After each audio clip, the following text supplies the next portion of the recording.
The clock read 3:47 a.m. when I realized I wasn't just awake, I was being awakened. Summoned by something beyond insomnia, called by a frequency only the broken could hear. If you're a woman over 50 who jolts awake at ungodly hours, feeling ungodly, wondering if you're losing your mind or finding your soul, this story is for you. 2 years ago, my husband David dropped dead of a heart attack at 58, leaving me with a retirement I didn't want, a purpose I couldn't find, and a 3:47 a.m. wake-up call that wouldn't stop no matter how many Ambien I swallowed. What happened next will sound like religious mania to some, divine intervention to others, but to the thousands of women who've lived it, it's simply the truth. Sometimes God recruits his army from the 3 a.m. anxiety attacks of widows, empty nesters, and women who thought their stories were over. This isn't about becoming a morning person, it's about discovering that your 3:47 a.m. isn't a curse, but a calling, that your insomnia might be an invitation, that the thin veil between heaven and earth opens widest when the rest of the world sleeps. If Margaret's 3:47 is your 3:47, if you're tired of being tired, if you're ready to discover what happens when broken women stop apologizing for their wake-up calls and start answering them, then welcome to the dawn story that's about to change everything you thought you knew about the second act of life. The cold bathroom tiles bit through my nightgown as I collapsed at 3:47 a.m.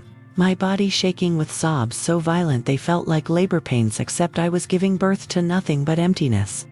The LED clock on David's side of the sink glowed like an accusation, that precise time burning into my retinas while my fingers clutched his cologne bottle, the one I couldn't bear to throw away even 2 years after his heart stopped. My reflection in the dark mirror wasn't Margaret anymore, was a ghost wearing my face. A stranger who'd aged 10 years in 24 months, whose eyes had forgotten what purpose looked like. Here's what nobody tells you about 3:47 a.m. It's the exact moment when heaven feels farthest away. When even your bones know that you're utterly, devastatingly alone. God, where are you? The words ripped from my throat, raw and accusing, while that voice of wasted years whispered back, he's exactly where he was when David died. Nowhere that matters to you. The Psalms say he collects our tears in a bottle, but at 3:47 a.m., sprawled on that freezing floor, I wondered if my bottle had overflowed, if maybe God had simply stopped counting after tear number 10,000. The house creaked with the weight of silence. No David clearing his throat. No kids arguing over breakfast, no purpose waiting in tomorrow's lesson plans. My inner voice screamed while my mouth stayed silent. Lord, I taught Sunday school for 30 years, but right now I don't even remember how to pray. Plot twist, that bathroom floor breakdown wasn't my lowest moment. It was my inception point, though I wouldn't understand that for weeks. You see, MIT research shows women's spiritual clarity actually peaks at age 57. Right when society writes us off as past our prime. But kneeling there in the dark, I felt like expired milk, soured and useless. The recognition hit me between the ribs. I'd been performing Christian widow for 2 years, saying the right words at church while dying inside, smiling when people said David's in a better place, while secretly hating him for leaving me in this worse one. That's when the truth emerged, sharp as broken glass. I wasn't just grieving David, I was grieving the woman who knew why she woke up each morning. What I didn't know, couldn't know, was that 12 hours later, Ruth, our church's 73-year-old janitor, would find me crying in the church kitchen and speak 10 words that would begin everything. Child, your 3:47 wake-up isn't a curse, it's an invitation. But first, I had to do something that felt like betrayal. I had to stop wearing David's robe. Stop sleeping on my side of the bed. Stop pretending the Margaret who existed before his death was ever coming back. I pulled myself up from that floor using the bathroom counter like parallel bars in rehabilitation, which is exactly what this was, learning to walk again. Except this time the injury was in my soul. The woman in the mirror wasn't dead yet, even if she wanted to be. And that terrible, beautiful fact meant tomorrow would still come. But that's when everything got complicated. Because tomorrow meant facing retirement without David, facing the golden years that had turned to rust, facing the reality that I was 56 years old, with possibly 30 more years to fill, and absolutely no idea what for. The cologne bottle slipped from my fingers, shattering on the tiles, and the scent of David exploded through the bathroom like a ghost taking his final bow. I should have cleaned it up, but instead I sat back down in the broken glass and cologne, letting it cut through my nightgown, letting it mark me, because at least pain meant I could still feel something. What would happen next would either kill me or resurrect me, and honestly, at 3:47 a.m. on that bathroom floor, I no longer cared which. The gold watch sat on my empty kitchen table like a beautiful lie, catching the afternoon sun while I stared at it from David's chair, the one I'd started sitting in, because mine felt too much like surrender. 35 years of teaching third graders, their multiplication tables, wiping their tears, celebrating their breakthrough moments, and this is what it all condensed to. A citizen watch with my initials engraved on the back, and a pension that felt more like hush money than reward. The retirement party 3 weeks ago had been perfect cake, shaped like a schoolhouse. Colleagues sharing stories that made me sound like some kind of educational saint. Everyone raising champagne to toast my well-earned freedom. Nobody saw me in the bathroom afterward, pressing my forehead against the mirror, whispering to my reflection. Free to do what? Exactly. That's when Dr. Harrison delivered the second punch to my already bruised existence. Margaret, your stress markers are identical to David's 3 months before his cardiac event. You have 90 days to make significant lifestyle changes, or we're looking at the same trajectory. The words hung in the antiseptic air of his office, while my hands gripped my purse hard enough to leave nail marks in the leather. My inner voice fracturing between finally, maybe I'll see David soon, and no, not like this, not as a coward. He prescribed meditation, yoga, finding purpose in retirement. As if purpose was something you could pick up at CVS between the blood pressure medication and the arthritis cream. Many women your age find fulfillment in gardening or volunteering, he offered. And I wanted to scream that I'd already grown enough metaphorical flowers and given enough of myself to other people's children while my own moved 3,000 miles away. Here's the controversial truth nobody admits. Retirement for a widowed teacher isn't freedom, it's exile from the only identity you have left. The first Monday after retirement, I woke at 5:45 a.m., dressed in my teaching clothes before remembering there was nowhere to go, no lesson plans to review, no 8-year-olds waiting to show me their gaps, where baby teeth had been. I sat at the kitchen table, still wearing my lanyard with its useless school ID, scrolling through Facebook where former students posted about their own kids now, their lives spinning forward while mine had ground to a complete stop. Even the house conspired against me, every room, too quiet, too still, too full of David's absence, and now too empty of purpose, like a museum nobody visited anymore. But the real knife twist came at 3:47 a.m. That precise moment when my body jolted awake as if God himself had set an alarm in my bones. Except instead of calling me to something, it felt like he was just confirming my I started keeping a journal of these wake-ups. Monday 3:47. Tuesday 3:47. Wednesday 3:47. So consistent I wondered if David was trying to tell me something from the other side, or if my body had simply chosen this moment to remind me of my new full-time job, existing without purpose. The voice of wasted years grew louder in retirement's silence. You peaked at 50. Everyone you taught has moved on. Your own children don't need you. What exactly are you preserving this life for? And the terrible truth was, I had no answer that didn't sound like a Hallmark card written by someone who'd never actually been widowed, retired, and forgotten all in the span of 2 years. That gold watch became my focal point for rage, this symbol of achievement.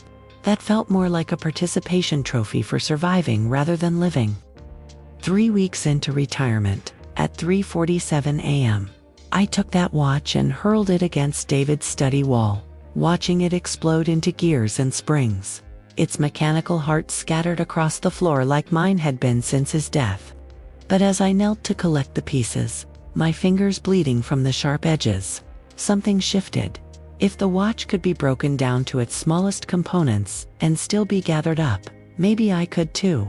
The question that would haunt me for the next 7 nights wasn't what am I for now, but rather who decides when a woman's purpose expires.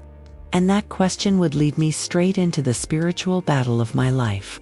My Google search history at 3:47 a.m. read like a midlife crisis manifesto. Purpose after 55. What to do when retired and widowed. Is 56 too old to matter? Biblical women who started over after 50. And most pathetically, how to want to be alive again. The blue screen light carved shadows on my face while I clicked through article after article written by perky 30-somethings about reinventing yourself in your golden years. Their stock photos showing silver-haired women laughing over wine. As if purpose could be found at the bottom of a Chardonnay bottle. My fingers trembled as I typed the question I really wanted to ask. Does God forget about women after menopause? But I deleted it before hitting enter, afraid that even Google would judge me for such theological desperation. The voice of wasted years laughed, low and familiar. You already know the answer, Margaret. Look around this empty house even, God has moved on. Sarah called while I was deep in a Pinterest board titled, Finding Yourself After Loss, her voice bright with that forced cheerfulness she'd adopted since David died. The tone that meant she was worried but trying not to show it. Mom, you need to get out more. Maybe join a book club or take a pottery class. You can't just sit in that house, Googling your existential crisis at 3 in the morning.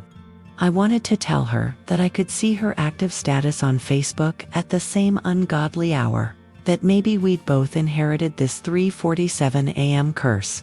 But instead, I promised to look into some activities while staring at David's coffee mug that still sat by the pot, waiting for hands that would never hold it again. I'm fine, honey, I lied, the words automatic as breathing. While my laptop showed my real truth, 17 tabs open, each one a different desperate attempt to find a roadmap for women whose GPS had completely failed. The brutal reality is that nobody prepares you for the mathematics of purposelessness. 56 years old, potentially 30 years left if I inherited mom's longevity, which equals 10,950 days of... What exactly? I calculated the hours on my phone's calculator. 262,800 hours of consciousness to fill with something other than grief and Netflix. Other than pretending to read while actually staring at the wall. Other than organizing David's tools in the garage for the 15th time because at least it felt like doing something. The question, what am I for now, had metastasized from a thought into a physical presence, sitting on my chest at night like a cat stealing breath, except this weight was stealing my will to find tomorrow interesting. That's when I found myself on a forum for widows at 4:23 a.m., reading posts from women with usernames like Lost Without Him 62 and Starting Over 68. All of us asking the same question in different fonts. Is this it? Here's what I discovered in my late-night research spiral. There's no Indeed.com for purpose, no LinkedIn for meaning, no eHarmony for matching widowed teachers with a reason to set an alarm. I found statistics saying women over 55 are the fastest growing segment of depression diagnoses. That retired teachers have a 40% higher rate of feeling purposeless. That widows who lose their spouse after 30 years of marriage often die within 2 years. Cheerful facts that the voice of wasted years added to its arsenal. But then, at 5:15 a.m., exhausted and hollow, I stumbled across one line in a random blog comment that stopped my scrolling. Purpose isn't something you find. It's something that finds you when you finally stop running from the silence. The woman who wrote it was 73, widowed 8 years, and she ended with this. My real life didn't begin until I stopped asking what am I for, and started asking what is being asked of me. But that revelation brought its own terror, because if I stopped long enough to listen, really listen, I might hear nothing at all or worse. I might hear something that required me to become someone I didn't know how to be. The laptop battery died as the sun rose, leaving me staring at my reflection in the black screen. This 56-year-old woman who'd taught hundreds of children to read, but couldn't read the next chapter of her own story. Tomorrow night, I would kneel beside David's empty side of the bed and ask God the question directly. But tonight I just sat in the spreading dawn, surrounded by the debris of my digital searching, understanding for the first time that maybe, just maybe, being lost was the prerequisite for being found. The carpet burned my 56-year-old knees as I knelt beside David's empty side of the bed at 3:47 a.m. My hands clutching his pillow that had long lost his scent, replaced now with the salt of 2 years' worth of midnight tears. God, I'll take anything.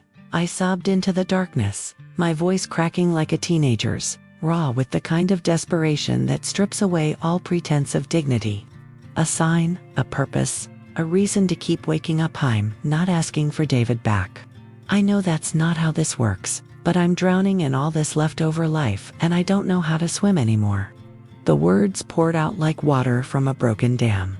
30 years of being a good Christian wife, 20 years of perfect church attendance, thousands of prayers prayed properly, and here I was, reduced to bargaining with the Almighty like a child, promising to clean her room if she could just have one more cookie. That's when my phone lit up, Sarah calling at 3:51 a.m., her voice small and frightened. Mom, I'm sorry to call so late, but I can't sleep, and I just ... I need to hear your voice because everything feels like it's falling apart. The parallel hit me like a slap. Here I was begging God for purpose while my daughter needed exactly what I still had to give: my presence, my voice, my mother's heart that hadn't retired even if my teaching career had. But the voice of wasted years whispered poison. She doesn't really need you. She's just having a bad night. Tomorrow she'll go back to her successful lawyer life and forget you exist. I pushed the voice aside and listened to Sarah cry about her marriage problems, about feeling lost at 32, about missing her dad. And suddenly I wasn't a purposeless widow. I was a mother holding space for her daughter's pain across 3,000 miles of telephone wire and shared insomnia. Mom, do you still pray? Sarah asked after her sobs quieted, and the question carved straight through my chest, because how could I admit that my prayers had devolved into 3 a.m. accusations hurled at the ceiling? Every day, baby, I said, which wasn't technically a lie, though my recent prayers sounded more like a prosecution's closing argument than worship. Would you pray for me now? She asked, and something ancient stirred in my chest. Not faith exactly, but muscle memory of faith, like my teacher hands still knowing how to write cursive, even though nobody taught it anymore.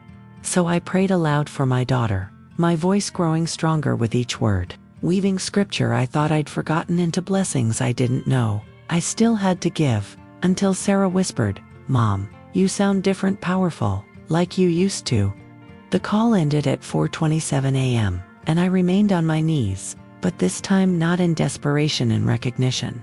Maybe this was how God answered prayers for purpose, not with a burning bush or a celestial job posting, but with a daughter who needed her mother's voice in the darkness. With evidence that my tank wasn't empty just because I couldn't see the gauge, I opened David's Bible for the first time since his funeral, and it fell open to Isaiah 43:19. See, I am doing a new thing. Now it springs up, do you not perceive it? With David's handwriting in the margin. Margaret's verse 4 after what? After his death, after I'd lost everything, or after I finally stopped trying to live my old life in a new reality. The voice of wasted years grew quiet, perhaps recognizing that something was shifting in the darkness. But that's when I noticed something that changed everything. David had marked dozens of verses throughout the Bible, all with dates in the future, dates after his death, as if he'd known.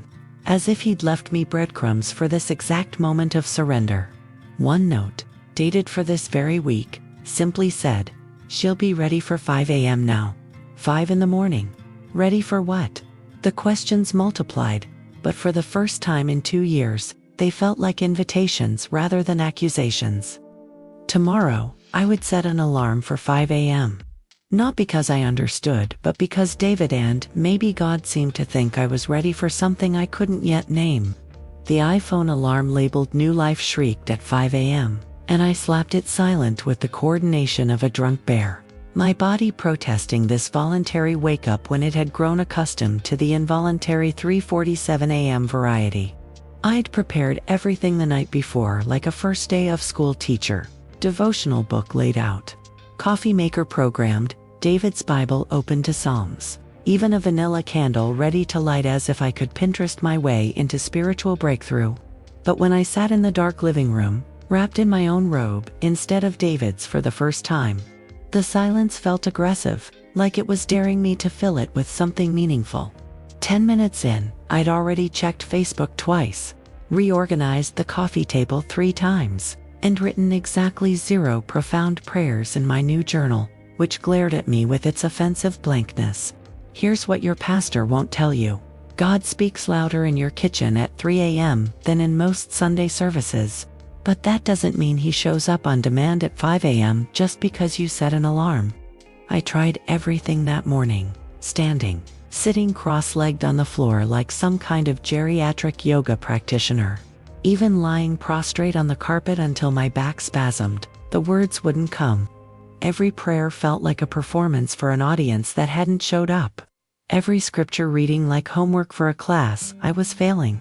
By 5:47 a.m., I was sobbing into my coffee cup, convinced I'd misunderstood David's note, that ready for 5 a.m. was just the rambling of a dying man's medication haze. The voice of wasted years returned with vengeance. You can't even pray right anymore. Some spiritual warrior, you are defeated by an alarm clock and a devotional book. That's when I did something pathetic enough to make my former teacher self cringe. I drove to church at 6 a.m., still in my pajamas and slippers, thinking maybe I needed the actual building to make the prayers work. Like God had office hours and I'd been trying to reach him from home. The church was locked, of course, but I sat in the parking lot watching the sunrise paint the steeple gold, feeling like the last kid picked for dodgeballin', wanted even by an empty sanctuary.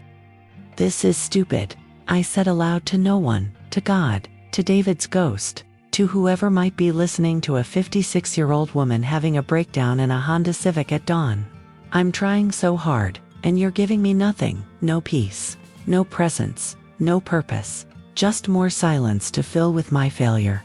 That's when Ruth's ancient Toyota pulled up beside me, and the 73-year-old janitor climbed out with her cleaning supplies and a keyring that could double as a weapon. Margaret, child, what are you doing here at this ungodly hour? She asked, though her eyes held no judgment, just curiosity tinged with something that looked like recognition. Through my tears, I admitted everything: the 3:47 wake-ups, David's note about 5 a.m., my failed attempt at morning devotions, the feeling that God had ghosted me worse than a bad Tinder date. Ruth listened while unlocking the church, then said 10 words that rearranged my entire understanding. Child, your 3:47 wake-up isn't a curse, it's an invitation.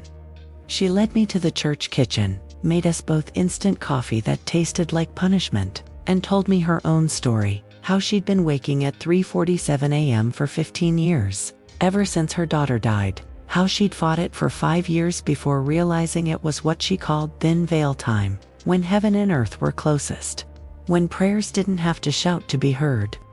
5 a.m. is for the disciplined ones, she said, but 3:47, that's for the broken ones who God trusts with the secret watches of the night.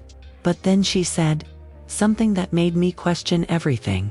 The question is, are you brave enough to accept that some of us are called to the darkness before the dawn? Because what happens at 3:47 prepares you for who you become at 5 o'clock. The single candle flickered in my dark living room at 5 a.m., casting dancing shadows that made David's empty chair look occupied. Like maybe heaven allowed visiting hours if you lit the right flame. Ruth had given me strange instructions. Don't wrestle with God like Jacob, just show up like Mary. Available and terrified.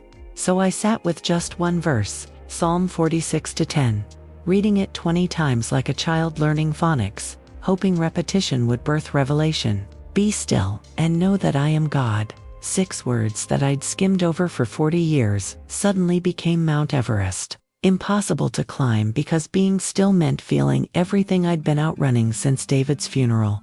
The candlelight caught the tears I didn't know were falling, each drop reflecting the flame like tiny prayers ascending without words. Even Brené Brown admits that morning rituals can rewire shame, but nobody mentions that rewiring hurts like hell. sparks flying as old circuits resist new patterns. My body rebelled against stillness like a toddler fighting naptime foot tapping. Fingers drumming, mind listing grocery needs I didn't have energy to shop for anyway.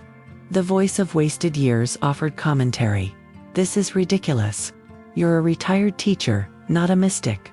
David would be embarrassed to see you playing with candles like a teenager at a seance. But beneath that critical voice, something else whispered, barely audible. Be still, Margaret. Just be still. I tried to argue with God about the inefficiency of stillness, how I'd been productive my entire life, how sitting doing nothing felt like betrayal of my Protestant work ethic. But the candle just kept burning, patient as a grandmother, waiting for me to exhaust my resistance. 5 minutes felt like 5 hours, each second expanding like accordion pleats, forcing me to inhabit the present moment instead of fleeing to the past or future. Then came the plot twist at 5:23 a.m. The verse changed without changing, like those magic eye pictures from the 90s where you had to unfocus to see the hidden image. Be still in KNOW, that I am God. Suddenly no, wasn't intellectual, wasn't theological, wasn't even belief.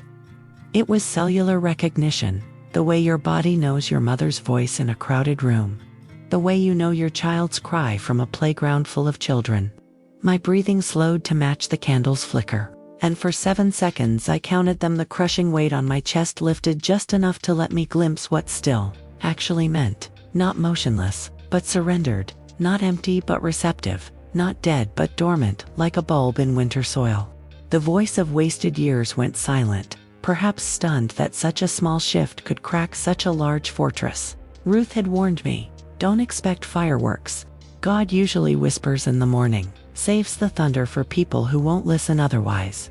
So when my phone timer went off at 5:30 a.m., marking the end of my gentle start, I felt both disappointed and oddly victorious. I'd shown up, lit the candle, read the verse, and didn't die from the stillness. I wrote 3 words in my journal. I was here. Not profound, not Instagram worthy, not even particularly spiritual, but true. As I blew out the candle, the smoke spiraled upward like incense. And I remembered something David used to say, Margaret, you don't have to be impressive to be present. Maybe that's what this gentle start was teaching me: presence over performance, showing up over showing off, 1 verse over the entire Bible, 1 candle over 1,000 spiritual fireworks. But what happened next would test this gentle approach, because gentleness without direction is just another form of drifting, and I'd already spent 2 years lost at sea. Tomorrow, I would learn the difference between talking at God, which I'd perfected over 40 years of proper Christian performance, and actually listening, which would require me to shut up long enough to hear something other than my own spiritual ego. The candle wax had dripped onto David's Bible, marking Psalm 46:10 with tears of wax that looked like the tears of widow, and maybe that wasn't accident but anointing. 7 failed attempts at this morning routine would follow. Ruth had warned me about that too, but this first gentle victory, these 30 minutes of imperfect presence, had cracked open a door I didn't even know was closed. My journal from week 3 looked like a productivity seminar had vomited across its pages.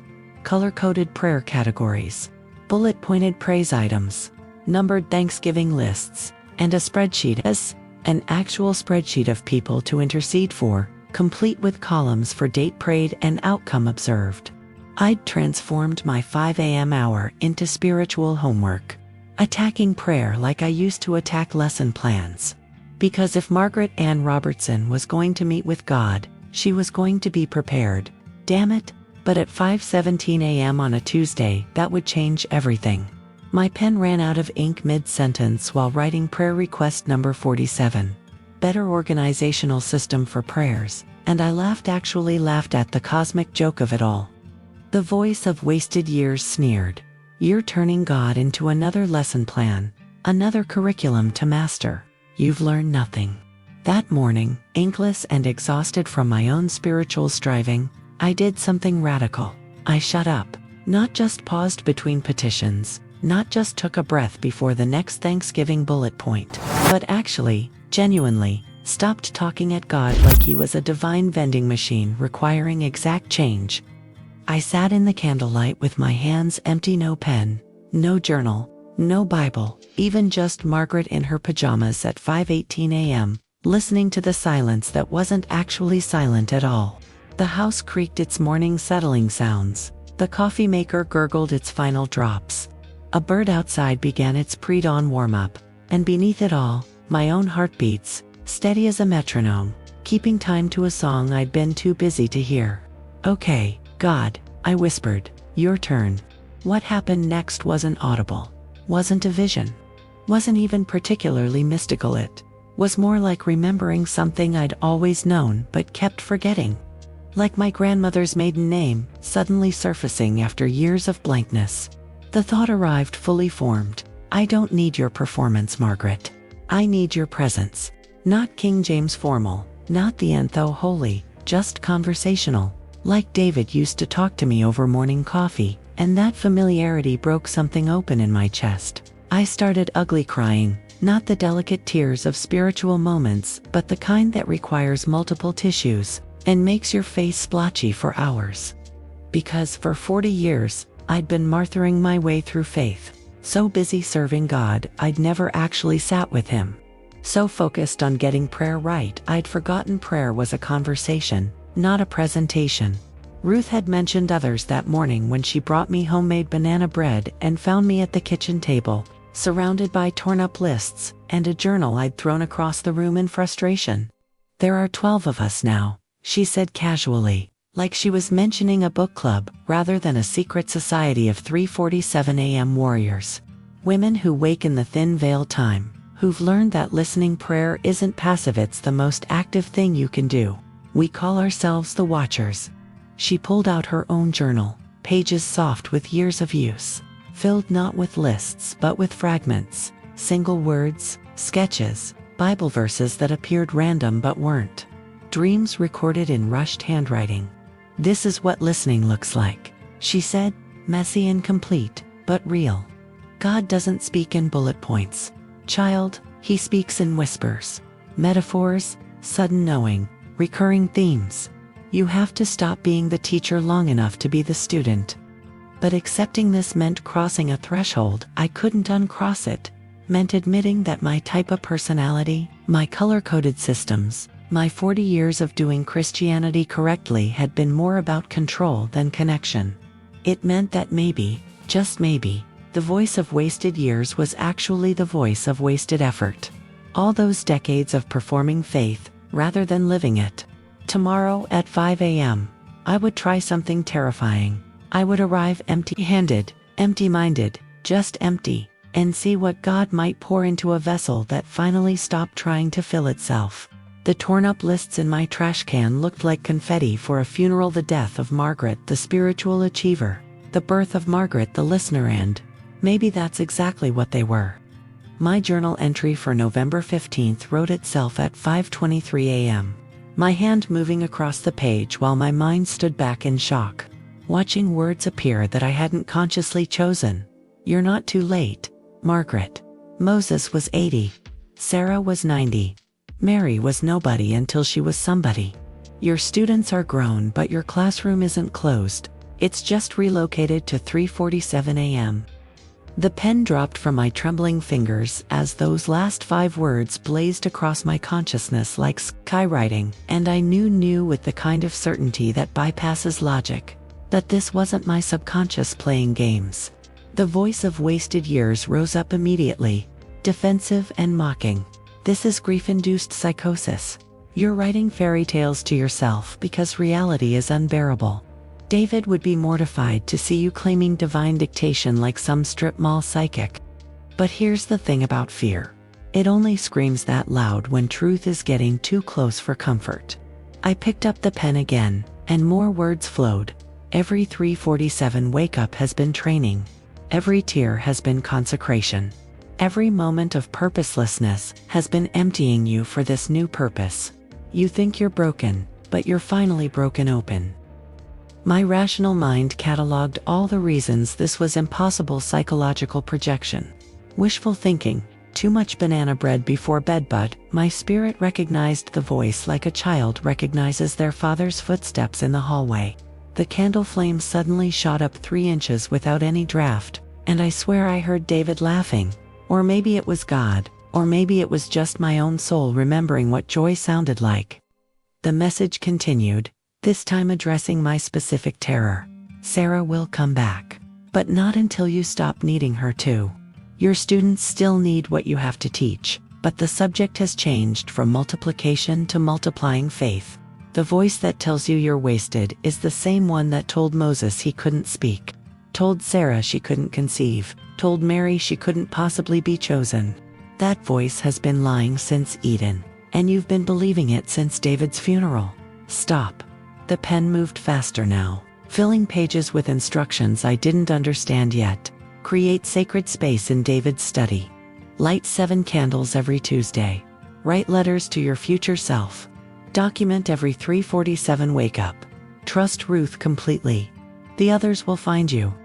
By 5:47 a.m., I'd filled 17 pages with words that felt simultaneously foreign and familiar, like recovering memories from amnesia. That's when terror really set in, because if this was real, if God was actually speaking directly to my fear, then I had to do something with it. I couldn't file it away under interesting spiritual experience and return to my regularly scheduled The voice of wasted years made one last desperate attempt. You're 56 years old. Talking about divine messages and sacred missions. They have medication for this. Sarah already thinks you're losing it. This will confirm her worst fears. But beneath that panicked resistance, another voice, maybe David's, maybe God's, maybe my own true voice finally breaking through, whispered, what if Sarah's worst fear is actually losing the mother she never really knew? What if your students need the teacher you're becoming, not the one you were? But the real bomb dropped in the last line I wrote before my alarm went off. David knew. Check his study, bottom drawer, left side, under the tax returns from 2019. My hand was shaking so hard I could barely stand. But I walked to David's study, the room I'd avoided for 2 years except for necessary paperwork, and opened that exact drawer. Under the tax returns was a manila envelope with my name on it, dated 3 weeks before his heart attack. Inside, a single sheet of paper in David's handwriting. Maggie, when God starts talking to you at 5:23 a.m., and he will, probably in November of your 2nd year without me, please remember, I heard him too. He told me you'd become a teacher of teachers, a mother to the motherless, a voice for the voiceless. 3:47 a.m. Club. Don't be afraid. This is why I had to go first, so you could become who you were always meant to be. P.S. Start with Ruth. She knows everything. The prayer shawl arrived via Amazon at 3:47 p.m. because apparently, God enjoys thematic consistency, a soft blue wool that reminded me of David's eyes but didn't carry the weight of his absence like his robe had. I'd ordered it at 5:30 a.m. After day 3 of receiving what I'd started calling the downloads, those strange moments when wisdom arrived fully formed like emails from eternity. The shawl became my uniform for the sacred morning hour. A tangible transition from Margaret the widow to Margaret whatever I was becoming. Each morning, I developed tiny rituals without planning them. 7 deep breaths before lighting the candle. Touching David's photo before opening his Bible. Writing 3 words of gratitude before anything else. These weren't grand spiritual gestures, they were breadcrumbs leading me somewhere I couldn't yet see. My body started betraying my skepticism with physical changes I couldn't explain.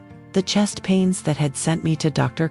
Harrison simply stopped, like someone had turned off a faucet of anxiety that had been running for 2 years. My hands, which had trembled constantly since David's funeral, grew steady enough to write without the letters looking like seismograph readings. Even my face in the bathroom mirror looked different, not younger exactly, but less haunted. Like someone had adjusted the contrast settings on my life. The voice of wasted years tried to rationalize, placebo effect, psychological self-soothing, grief finally running its course.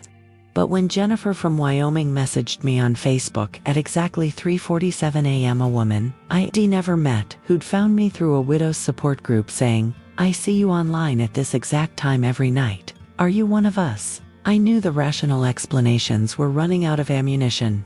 Jennifer's message contained a photo of her own prayer corner, candle, journal, worn Bible, and a sticky note with 347 Club written in purple ink. "There are hundreds of us," she wrote, "women who wake at thin veil time, who've discovered that 3:47 a.m. isn't insomnia, it's an appointment." She told me about her husband Carl, dead 3 years from cancer, how she'd fought the wake-ups until she found Ruth's blog post about watchers in the night and realized she'd been recruited for something beyond her understanding. We started messaging each other every morning at 3:47, comparing notes like scientists discovering a new species, documenting the strange synchronicities, Bible verses appearing independently to multiple women, shared dreams, inexplicable knowings about people we'd never met. Last week, Jennifer wrote, "I knew to call my daughter at exactly 5:23 a.m. She was standing on a bridge. Margaret, standing on a bridge." Here's what nobody tells you about spiritual transformation. It's less lightning bolt and more erosion, wearing away resistance grain by grain until suddenly the landscape looks completely different. My prayers shifted from desperate petitions to simple presence, from talking at God to sitting with God, from begging for purpose to recognizing purpose had been stalking me all along. I started wearing the prayer shawl during the day too, hidden under my regular cardigan, a secret reminder that I was living a double life, normal widow by day, mystical warrior by night.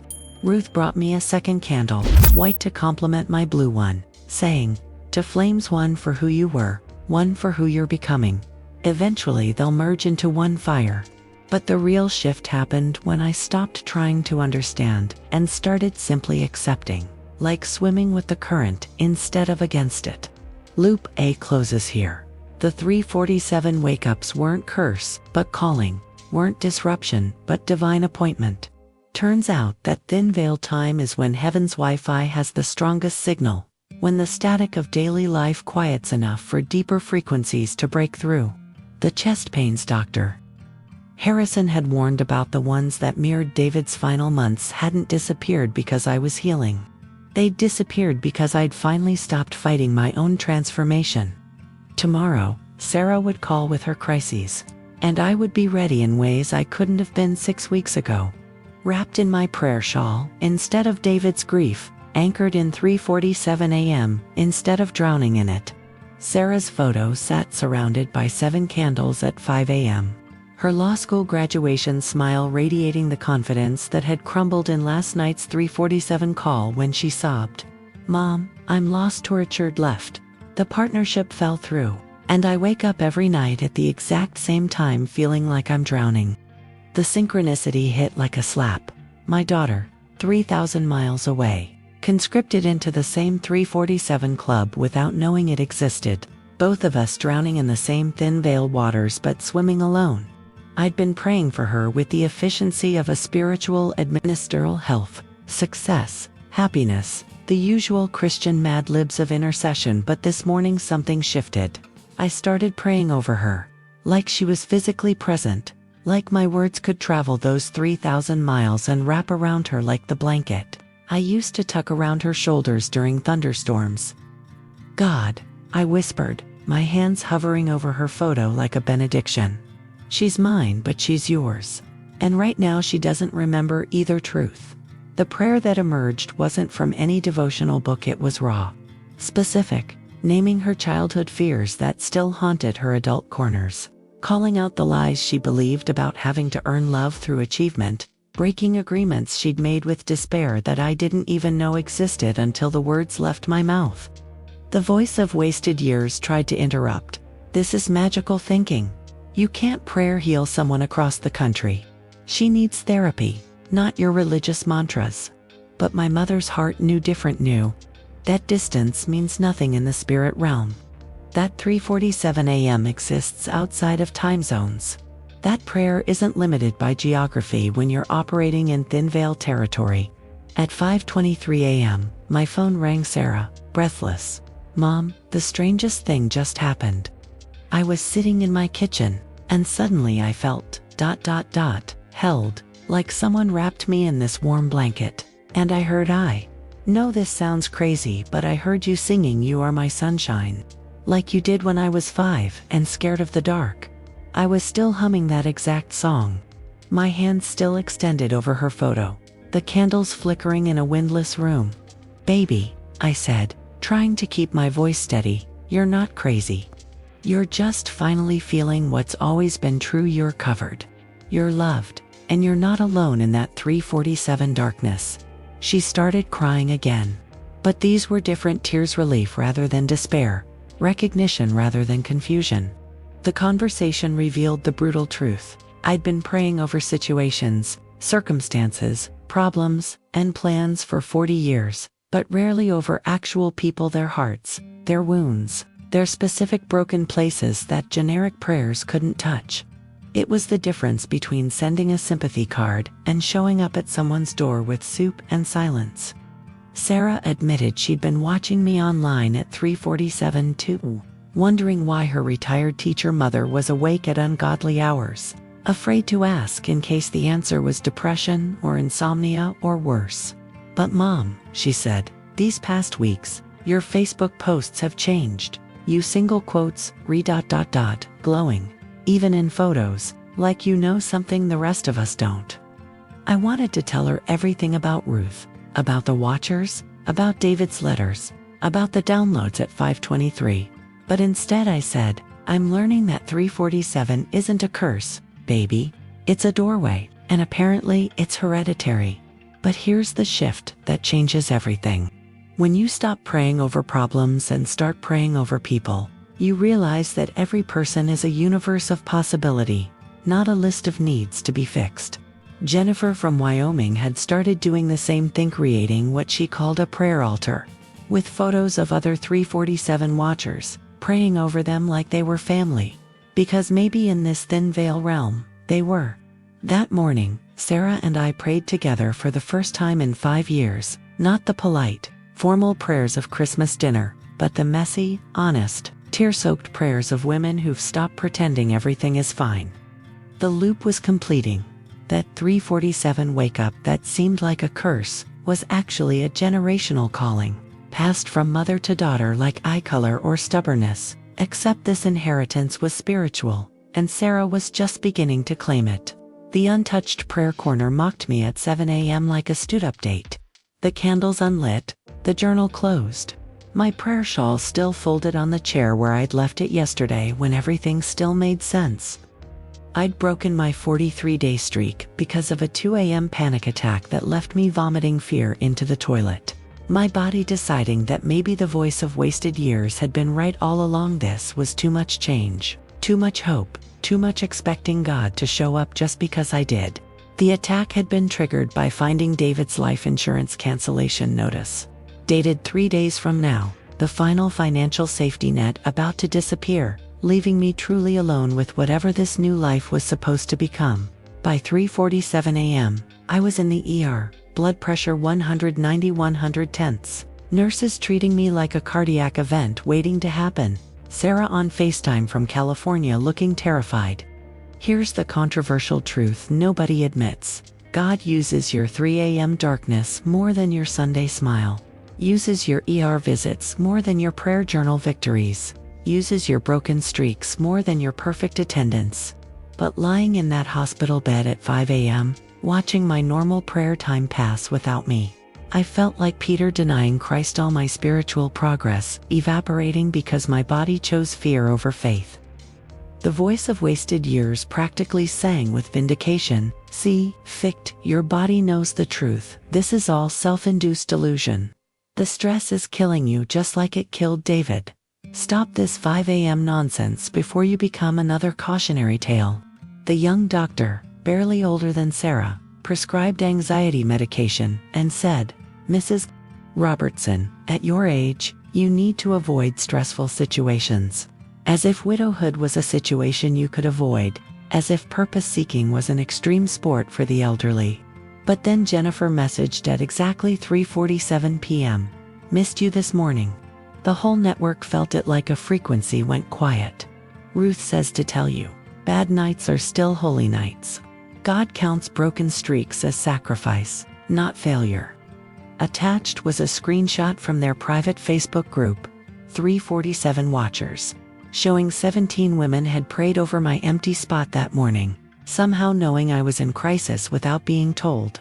One woman from Texas wrote, "God showed me Margaret in a hospital bed.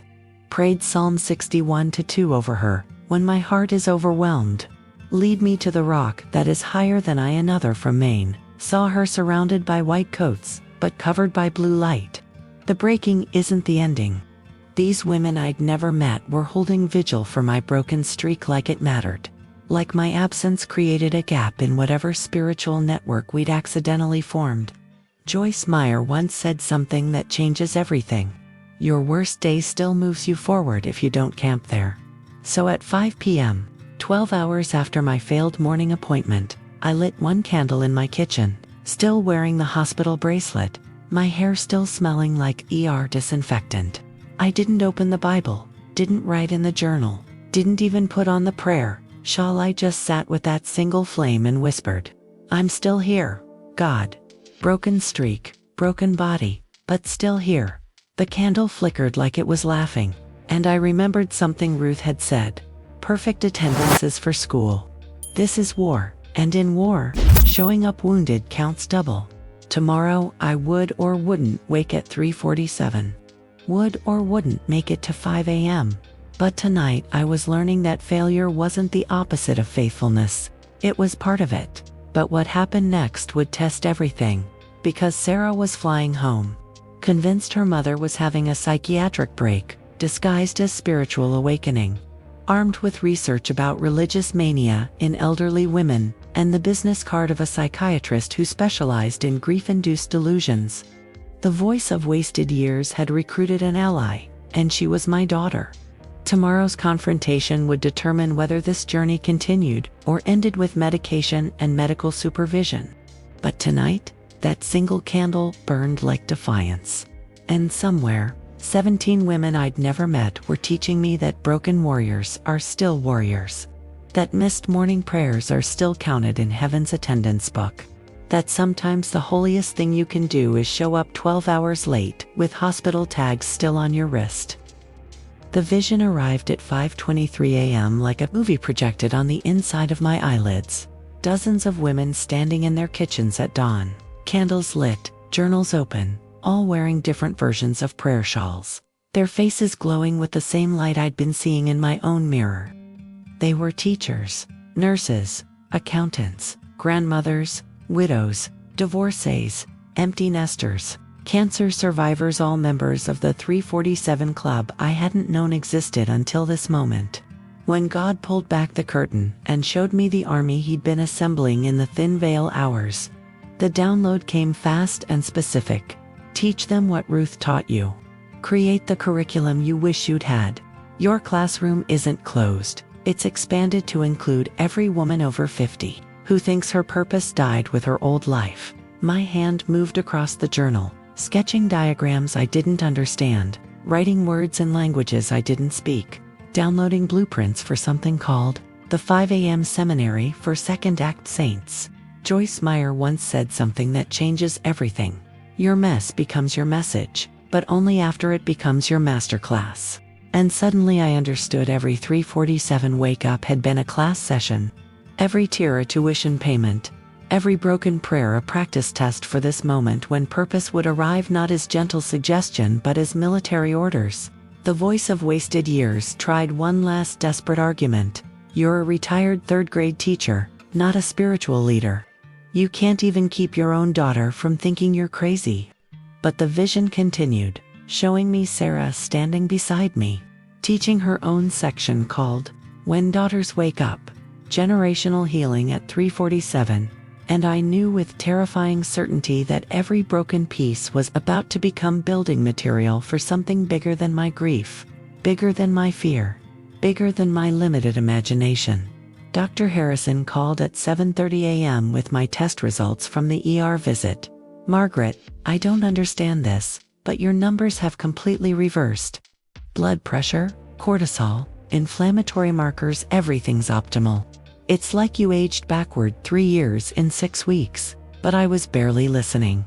too busy writing the curriculum that was flooding through me. Week 1. Recognizing thin veil time. Week 2. From performance to presence. Week 3. When God speaks to your fear. Week 4. Prayer is conversation, not presentation. The framework wrote itself, while my conscious mind watched in awe, remembering my teacher training from 30 years ago but applying it to spiritual education I was receiving in real time. This wasn't religious education, it was resurrection training, teaching women how to rise from the graves of their former identities. Sarah arrived at 2 p.m. with her psychiatric intervention materials, but stopped mid-lecture when she saw what I'd written.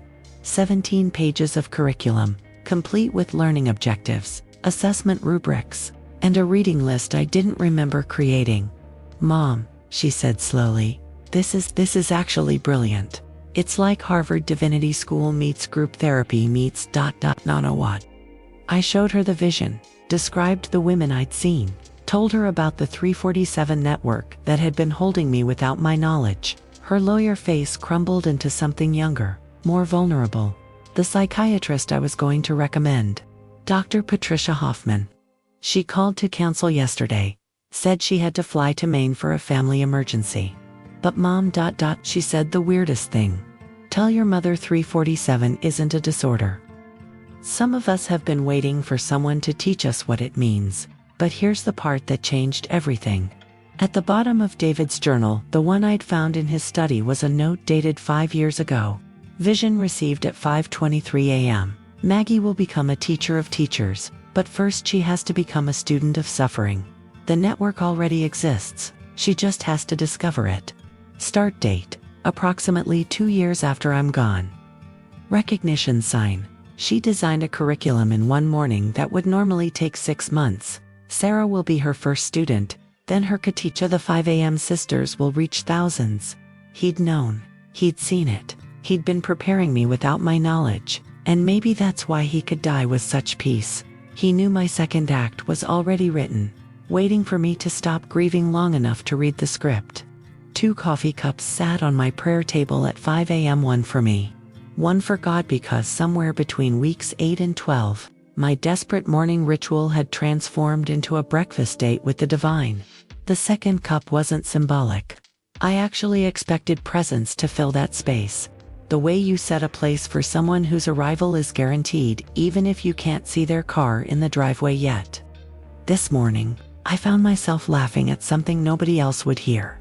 A divine joke about how I'd spent 40 years making grocery lists during sermons, but now couldn't make toast without feeling The voice of wasted years had grown quieter lately, reduced to occasional snide comments, like a bitter relative at Thanksgiving. But this morning it rose with fresh ammunition. Even your daughter sees you're losing it, talking to empty chairs, laughing at nothing, claiming divine comedy shows. Sarah had stayed 3 days, documenting everything with her lawyer's precision. And her verdict arrived via text at 3:47 a.m. "Mom, I've been researching religious experiences in postmenopausal women. What you're experiencing has precedent. Teresa of Avila, Julian of Norwich, Hildegard of Bingen received their most profound visions after age 50. This religious obsession I was worried about. It might actually be what scholars call developmental spiritual emergence. P.S. I set an alarm for 5 a.m. Can we FaceTime prayer?" But even as my daughter's acceptance warmed me, her clinical terminology bothered me. This wasn't developmental spiritual emergence. This was friendship with a God I'd only known as employer for 40 years. The difference between working at a school and having dinner with the principal. The relationship shift manifested in small rebellions against religious protocol. I started praying with my eyes open, talking to God while washing dishes, arguing with scripture, like Jacob wrestling the angel, sometimes even disagreeing with the divine downloads until better explanation came. "You're not my boss," I told the sunrise one morning. "You're my friend who happens to run the universe." That's when the voice of wasted years made its mistake, speaking too loudly, too desperately. "David would be disappointed to see you treating the Almighty like a coffee buddy." And suddenly I recognized it, really recognized it, not as my own inner critic, but as something external. something threatened by intimacy with God, something that preferred performance because performance could be faked while relationship required real presence. Ruth brought me a third candle that week, read for passion, saying, "Most people stop at reverence. Few discover divine romance. Even fewer realize God's been courting them through every 347 wake-up." She told me about her own evolution from desperate widow to mystical lover, how she'd learned to recognize God's flirtations in synchronicities, His love letters in random scripture, His presence in the thin veil hours when the rest of the world slept. "Religion is a business arrangement," she said. "Relationship is a marriage. Which one do you want?" Jennifer from Wyoming had started her own coffee date practice, posting photos of 2 cups with #DivineDateNight. And within days, 37 women from our network were doing the same, turning morning devotions into intimate conversations with a God who apparently preferred kitchen tables to altars. But then came the confrontation that had been building for weeks. Sarah called during my morning prayer time, voice tight with lawyer logic. "Mom, this religious obsession isn't healthy. You're anthropomorphizing God, creating parasocial relationships with the divine." Exhibiting symptoms of Sarah, I interrupted, my voice carrying new authority. "I spent 40 years having a parasocial relationship with God, all performance, no presence. Now I'm having an actual relationship, messy and real and intimate. Your father knew the difference. He tried to teach me, but I was too busy being a good Christian to be a real friend to God. This isn't obsession, baby. This is finally showing up to a friendship I've been avoiding since 1968. The line went quiet. Then, "Mom, you just sounded exactly like Dad when he talked about God. Like you actually know Him, not just know about Him." The blank journal stared back at me for 7 consecutive mornings like a middle school student refusing to turn in homework, my pen hovering over pristine pages that remained stubbornly empty despite my desperation to fill them with divine wisdom. Day 4 of spiritual radio silence. I wrote the only honest thing I could. "Hello anyone, Bueller." Then crossed it out because even my honesty felt performative.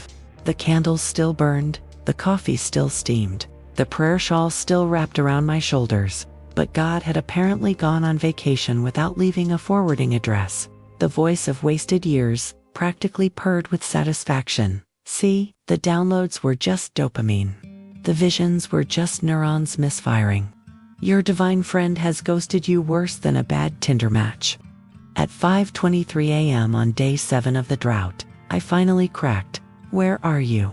I screamed at the empty coffee cup across from me, then threw it against David's study wall, where it shattered into 17 pieces that I counted while sobbing on my knees. I did everything right.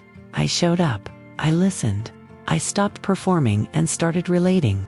And you just leave. Was this all just grief hallucinations? Am I actually crazy? The sunrise continued its indifferent arrival. The birds sang their oblivious morning songs, and God remained catastrophically silent. But then I noticed something strange. Despite the silence, despite the dryness, despite the absolute absence of divine presence, I'd still shown up every morning at 5 a.m. Why?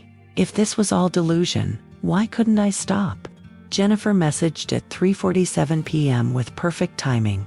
Day 12 of my own drought. Ruth says these are the desert semesters, when God tests whether we're addicted to the feelings or committed to the friendship. She says to look for Him in the negative space, like those optical illusions where the background is the image. Attached was a photo from their group meeting. 14 women, all holding blank journals, all smiling. The caption read, "When God goes silent, we practice presence without performance. The drought is the lesson." One woman from Boston had written, "My 16-day silence ended with one word, deeper." That's when I realized I'd been splashing in the shallow end of faith for 60 years. That night, I did something I'd never done before. I looked for God in the absence, traced the outline of what wasn't there. Like archaeologists reconstructing pottery from missing shards.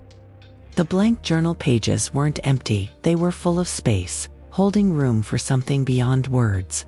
The silent mornings weren't abandoned, they were pregnant with pause, teaching me to exist without constant divine validation. Even the shattered coffee cup looked like art when I arranged the pieces on David's desk. A mosaic of broken expectations that somehow spelled faith if you squinted right. The voice of wasted years had gone quiet too, perhaps confused by my refusal to quit, despite having every reason to.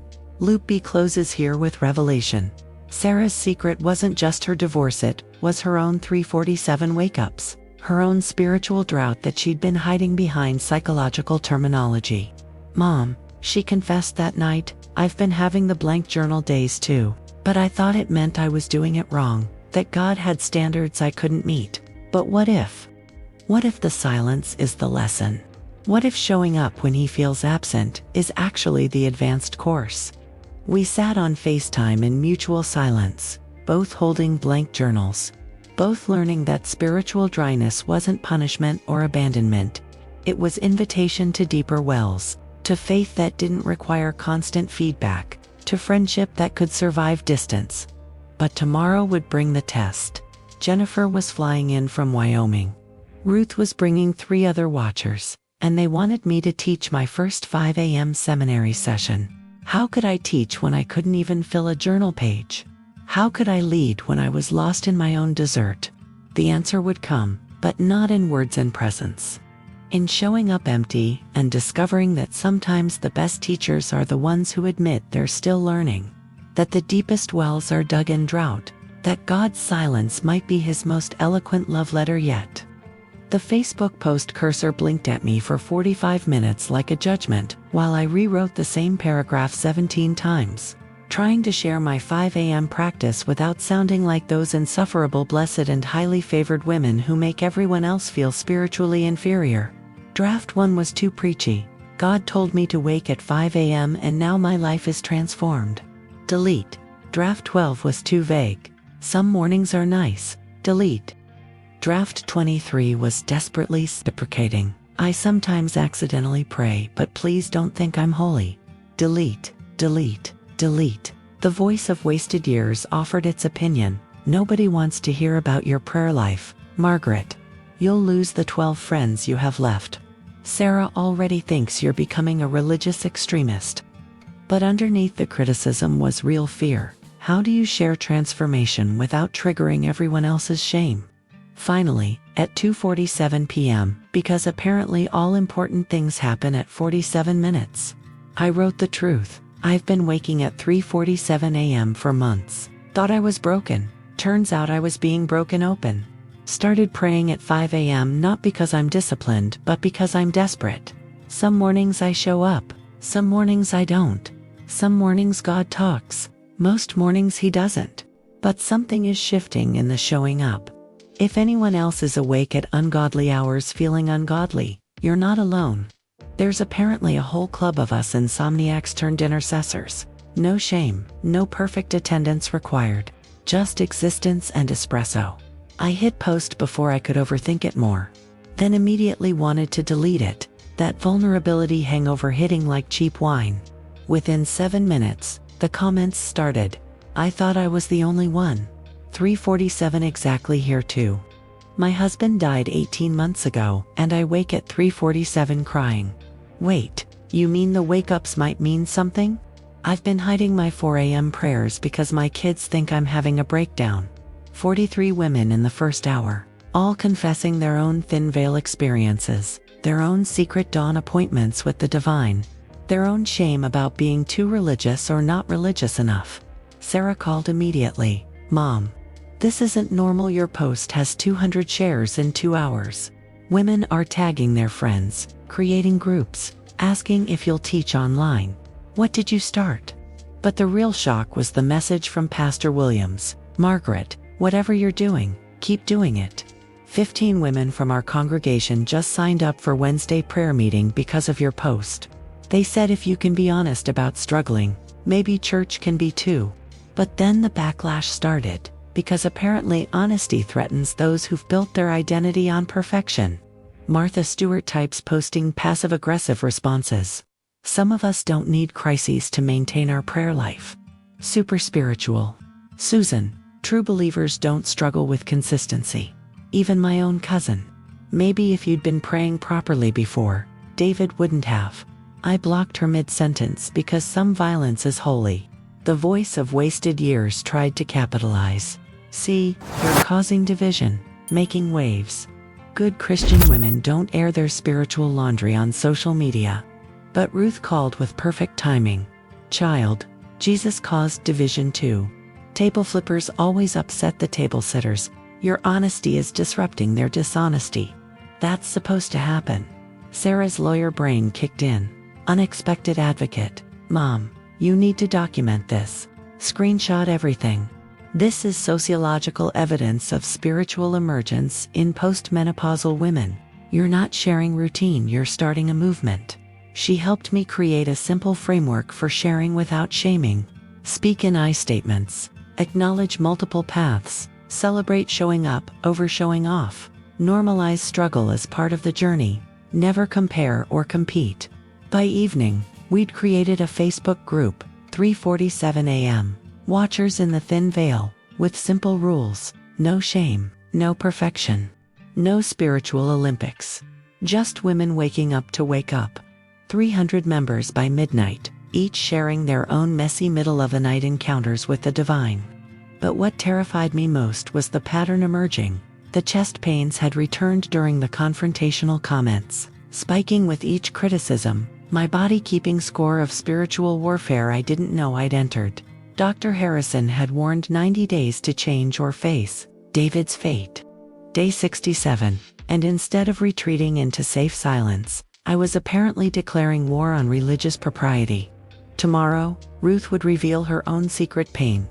The daughter she'd lost, the reason she knew that 347 wasn't random but recruitment. The stakes weren't just personal anymore, hundreds of women were watching.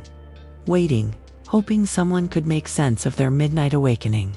3 women cornered me after church service, like spiritual detectives, their eyes scanning my face with the intensity of TSA agents looking for contraband piece. Margaret, what happened to you? Linda whispered, gripping my arm. You're literally glowing. You look 10 years younger. Are you on hormones? Botox? A new man? I actually laughed in church, which would have horrified me 3 months ago, but now felt as natural as breathing.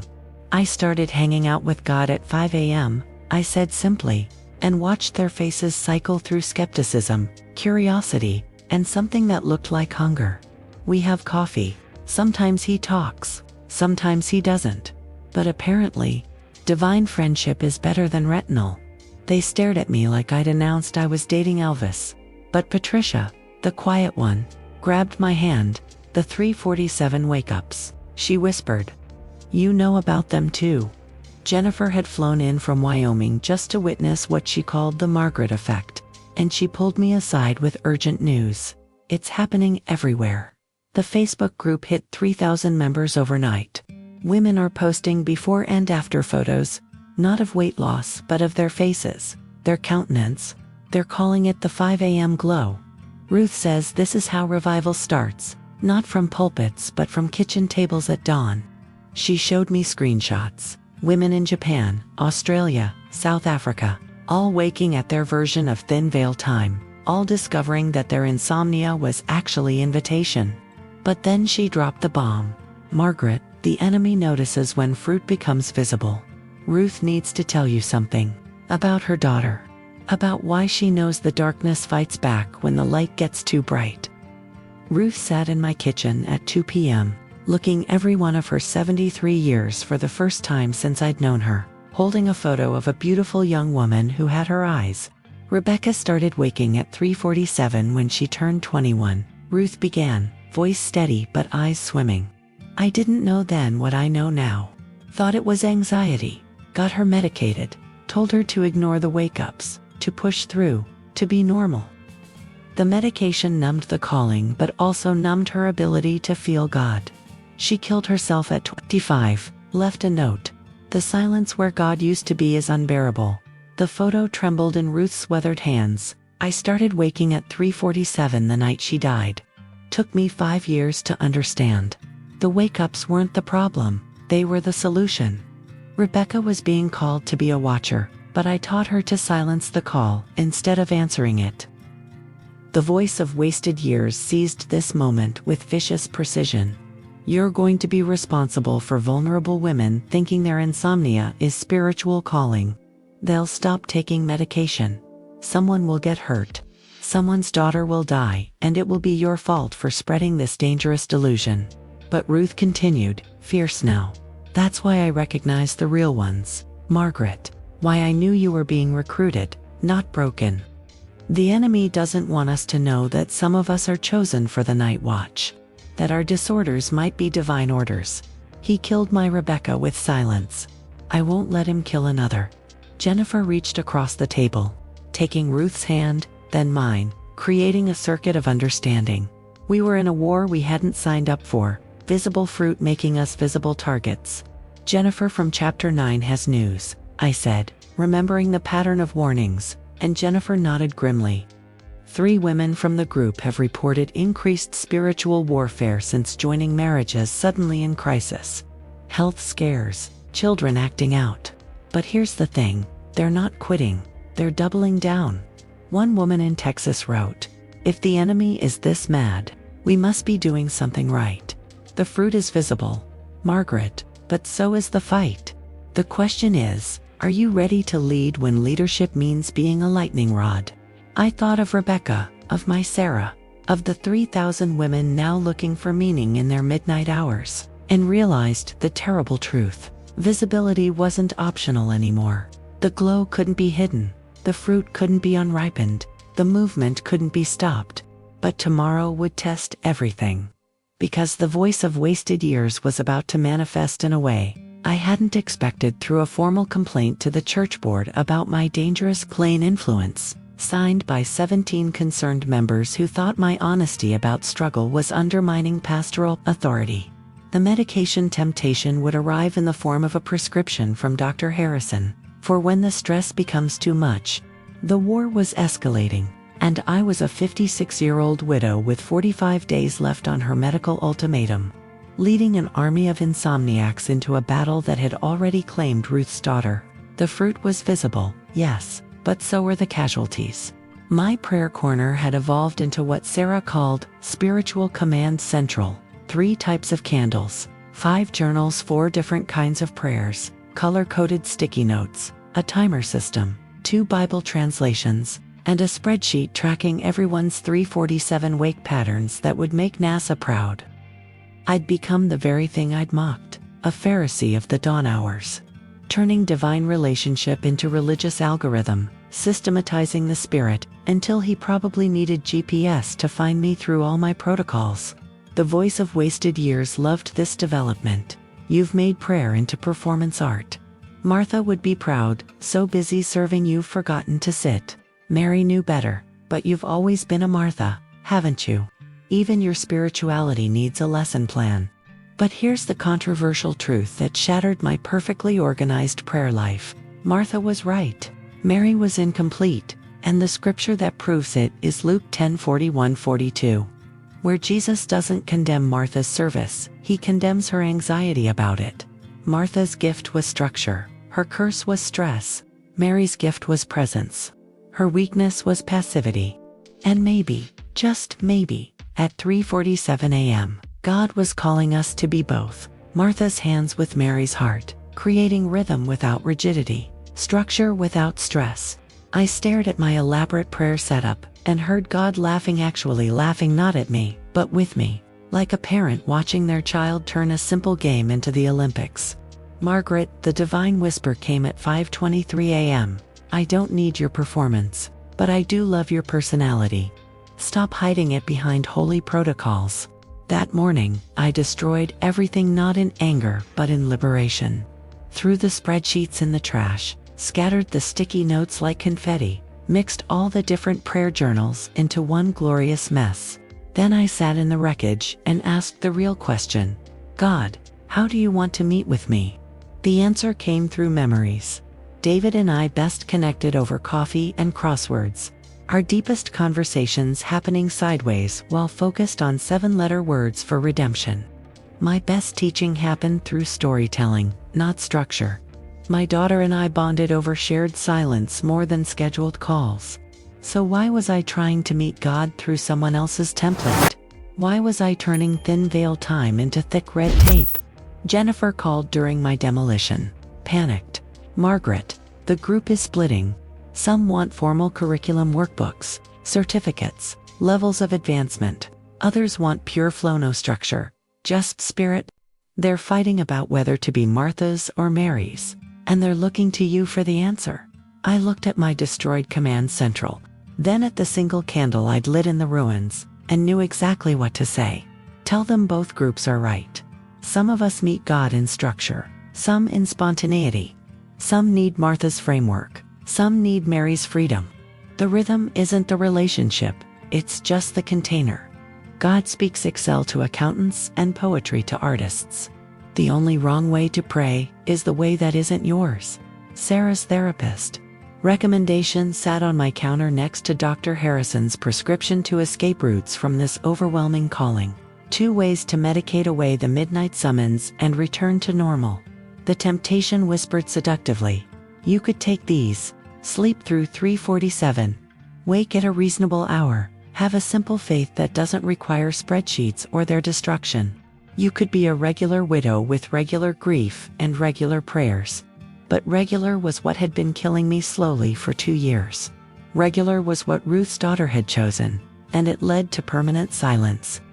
Tomorrow I would face the church board's complaint, armed with nothing but the truth that God doesn't fit in our frameworks, that Martha and Mary were both right and both wrong, that designing your own rhythm with God means sometimes having no rhythm at all, just relationship in whatever form it takes at 3:47 a.m. Sarah's wedding photo lay face down on my prayer table at 5 a.m. The 3rd time this week I'd flipped it over because looking at her radiant smile next to Richard's now felt like staring at a lie, that I'd helped her believe that perfect weddings create perfect marriages, that checking all the boxes guarantees happiness, that if you just pray hard enough, love stays. I'd been praying at her for 3 months. Spiritual missiles launched across 3,000 miles, each prayer precisely targeted at her pain points. Lord, change Richard's heart. Make him see what he's losing. Bring him back. Fix this. Fix her. Fix them. But this morning, the divine download came sharp as a slap. Stop praying your agenda over her life. You're not the Holy Spirit's project manager. You're suffocating her with your intercession. The voice of wasted years pounced. You've turned prayer into control. Even your spirituality is manipulative. The revelation hurt because it was true. I'd been using prayer like a remote control, trying to operate my family's lives from a distance. Each intercession an attempt to force outcomes that made me comfortable. Sarah needed a mother, not a prayer warrior, treating her like a spiritual renovation project. My son Michael, silent for 6 months, probably felt my prayers like surveillance. Divine helicoptering from a mother who couldn't accept that adult children get to make their own mistakes. Even my prayers for my youngest, Amy, carried the subtext of my agenda. Be successful, so I look good. Be happy so I don't worry. Be faithful, my version of it. God, I whispered, flipping Sarah's photo back up. Teach me to pray for them without praying over them, to intercede without interfering, to love without suffocating. At 5:47 a.m., my phone rang. Michael, calling for the first time since David's funeral. Mom, this is weird, but I just had the strangest dream. You were sitting at your kitchen table with candles, but instead of praying for me, you were just holding space. Like you were creating this bubble of peace around our family, without pushing anything. And I felt safe for the first time in 2 years. His voice cracked. Dad's death broke something in me, Mom. But in the dream, you weren't trying to fix me. You were just ... there. Available, but not invasive. Is that something you're doing? I told him about the 3:47 wake-ups, about learning to pray with open hands instead of clenched fists, about discovering that love creates space, while control creates cages. The shift was subtle but seismic. Instead of praying specific outcomes, I started praying qualities: courage for Sarah instead of reconciliation, clarity for Michael instead of career success, joy for Amy instead of achievements. Instead of spiritual invasion, I practiced spiritual invitation, creating what Ruth called prayer gardens where my children could grow without my constant pruning. Your prayers were like pesticide, Sarah admitted later. You meant to protect us, but you were actually poisoning us with your anxiety disguised as intercession. But lately, it's like you're just holding this gentle light, and we can come close or stay distant, but the light stays steady. But here's where it gets uncomfortable. Releasing control of their lives meant facing my own fear of irrelevance. If I wasn't needed as problem solver, prayer warrior in chief, cosmic helicopter mom, then who was I? The voice of wasted years offered its opinion. Nobody. You're nobody without someone to save, fix, or manage. But that morning, as I sat with their photos, not praying over them but simply loving them, I realized that maybe the greatest gift I could give my family was my own wholeness. Not my intercession but my integration. Not my prayers but my presence. Michael called back an hour later. Mom, I'm coming home for Thanksgiving. Not because you prayed me there, but because for the first time in 2 years, home feels safe instead of suffocating. Tomorrow would be the church board meeting where I'd face accusations of undermining pastoral authority and promoting dangerous spiritual practices. But sitting with my family's photos, finally praying with open hands, I understood that the real danger wasn't in my honest struggle, it was in the dishonest perfection that had been killing us all slowly. The voice of wasted years made one last attempt. You're going to lose your church family over this honesty. Maybe. But I was finally finding my actual family through it, and that trade felt like resurrection. The hospital room at 5 a.m. felt like a tomb with fluorescent lighting. My body tethered to monitors that beeped my mortality in real time while nurses checked vitals every hour, destroying any possibility of thin veil silence. The chest pains had returned with vengeance during yesterday's church board interrogation, where Elder Thompson accused me of starting a cult, and Martha Stewart, Sister Catherine, suggested I needed professional help for my religious mania. The EKG showed what Dr. Harrison called stress-induced cardiac events, mimicking David's final pattern. And suddenly, I was living my worst fear, following my husband's path to an early grave, except he died with peace while I was dying from spiritual warfare. The voice of wasted years practically sang hymns of victory. This is how it ends. You pushed too hard, flew too close to the divine sun, and now you'll die just like David. Except alone and labeled as a religious fanatic. C.S. Lewis was wrong about one thing: suffering isn't God's megaphone to rouse a deaf world. Suffering is the megaphone, and we're the ones who choose whether to broadcast pain or purpose through it. At 3:47 a.m., despite the morphine drip and oxygen mask, my body jolted awake with its usual precision. And I found myself praying not for healing but for understanding. God, if this is my Gethsemane, help me not waste it. That's when Jennifer burst through the door at 4 a.m. Having driven 12 hours straight from Wyoming, carrying a bag full of battery-powered candles, travel-sized prayer shawls, and a tablet loaded with messages from the 347 community. 8,000 members now, she whispered, setting up a makeshift altar on my hospital tray. They're all praying at thin veil time. Look. The screen showed hundreds of photos. Women in hospital beds, airport lounges, guest bedrooms, all holding candles at 3:47 a.m., all maintaining their watch despite circumstances. One message stopped my heart. From Patricia Hoffman, the psychiatrist Sarah had almost hired to evaluate me.